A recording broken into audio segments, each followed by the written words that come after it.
Once upon a time in the kingdom of Aderoth, King Eldric, known for his peculiar decrees, issued an order that sent shockwaves through the realm. All women aged 20 to 30 were to shave their heads. The announcement, read by the royal crier in the town square, declared the act a matter of national security. The decree puzzled the kingdom. Eldric, a ruler otherwise celebrated for his wisdom and fairness, had never made such a bizarre proclamation. Some whispered of madness, others of sorcery. But none could fathom the king's reasoning. Among the bewildered subjects was Elira, a 25-year-old herbalist known for her sharp wit and unwavering determination. She had spent her life quietly tending to the sick and growing rare plants in her secluded garden, far from the palace intrigues. The decree enraged her. "What right does the king have to strip us of our dignity and autonomy?" she asked, her voice rising in anger as she addressed a small group of neighbors. Despite her defiance, the women of Aderoth reluctantly complied.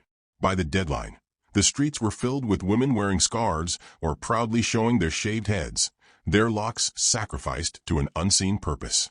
Yet Elira refused to yield. "If the king wants my hair, he'll have to come and take it himself," she declared. Word of Elira's rebellion spread quickly, reaching the palace. Rather than send soldiers to enforce his order, King Eldric summoned her to court. Clad in her simple robes, her long auburn hair cascading down her back, Elira stood defiantly before the throne. "Why do you defy me?" Eldric asked, his voice calm but his eyes weary. "Why do you demand this of us?" Elira retorted, "We deserve an explanation before we give away a part of ourselves." The court gasped at her audacity, but the king raised his hand, silencing the murmurs. He sighed deeply. "Do you know of the Blightlands to the north?" he asked. Elira nodded. The Blightlands were a desolate wasteland, the result of a cursed war long before her time. It was said that nothing could grow there, and the land was shrouded in eternal darkness. "The curse of the Blightlands is spreading," Eldric revealed. "A seer foretold that only strands of hair from women of great vitality and spirit could weave the charm to hold it back. I issued the decree to save not just the kingdom, but the lands beyond our borders." Elira's defiance softened. "And you thought we would refuse if you asked for our hair willingly?" Eldric looked away. "I feared it. The seer warned of urgency, and I acted without trust in my people. Perhaps that was my mistake." Moved by the king's vulnerability, Elira stepped forward. "Then let me help you, not as a subject obeying a command, but as a citizen willing to protect her home."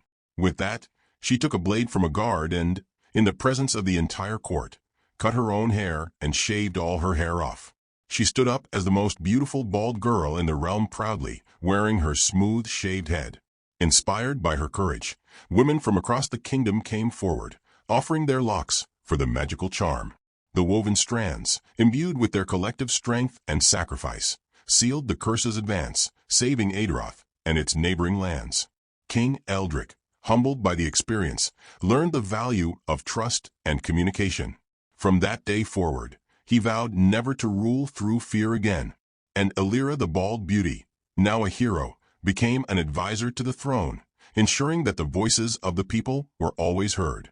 And so, the kingdom flourished, bound not by decrees, but by the shared resolve of its people.